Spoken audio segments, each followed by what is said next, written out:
ঘূৰাই দিয়াচোন মালটো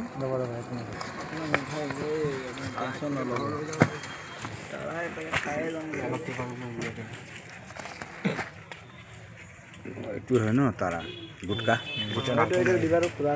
ঠিক আছে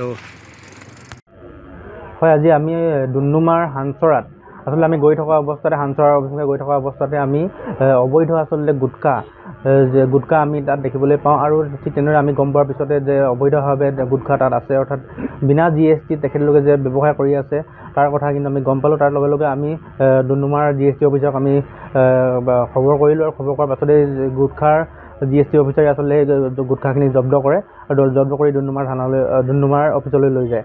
আসলে আজি প্ৰমাণ হৈ গ'ল যে আসলে যে ডুমডুমাৰ একাংশ অসাধু ব্যৱসায়ীয়ে যে তেনেদৰে চৰকাৰক ফাঁকি দি কৰ কাটলৰ পৰা বাচি থাকি তেখেতলোকে যে অসাধুভাৱে যে তেখেতলোকে ব্যৱসায় কৰি আছে তাৰ কিন্তু আজি পটকৈ আজি প্ৰমাণ হৈ গ'ল।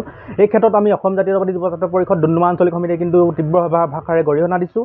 আচলতে ডুমডুমাত এনেকুৱা কাৰুকাৰ্য আচলতে আগৰ পৰাই চলি আহিছে আৰু নিশ্চিতভাৱে এই ক্ষেত্ৰত এনেকুৱা একাংশ অসাধু ব্যৱসায়ীক আচলতে চৰকাৰে কেতিয়া লাগি টকাব তাৰ কাৰণে কিন্তু আমাৰ প্ৰশ্ন আছে। গতিকে আমি ইয়াৰ ওপৰত নিশ্চিতভাৱে ডুমডুমাৰ প্ৰশাসন লগতে তেনেদৰে চৰকাৰী পক্ষক আমি নিশ্চিতভাৱে আজি ইয়াৰ পৰা আমি দাবী উত্থাপন কৰিছোঁ যে আচলতে এনেকুৱা অসাধু ব্যৱসায়ী একাংশক আচলতে অতি সোনকালে চৰকাৰে ইয়াৰ ওপৰত বিহিত ব্যৱস্থা গ্ৰহণ কৰিব লাগে বুলি আমি দাবী উত্থাপন কৰিছোঁ। হয় তেখেতৰ নাম ডুমডুমাৰ কুমাৰীপতি আচলতে সঞ্জু শ্বাহ নামৰ মানুহজনৰ আছিলে। গতিকে তেনেকুৱা আচলতে সঞ্জু শ্বাহে আচলতে যে তেনেকুৱা ধৰণে যে অবৈধভাৱে তেখেতলোকে যে ব্যৱসায় কৰি আছে ইয়াৰ কিন্তু জলজলে প্ৰমাণ হৈছে। গতিকে তেখেতৰ ওপৰতো কিন্তু নিশ্চিতভাৱে প্ৰশাসনে আৰু GST অফিচাৰে উচিত ব্যৱস্থাৰ মাধ্যমে আচলতে তেখেতক দোষী সাব্যস্ত কৰি তেখেতলোক যে উচিত ব্যৱস্থা গ্ৰহণ কৰিব লাগে তাৰ কাৰণে কিন্তু আমি দাবী উত্থাপন কৰিছোঁ।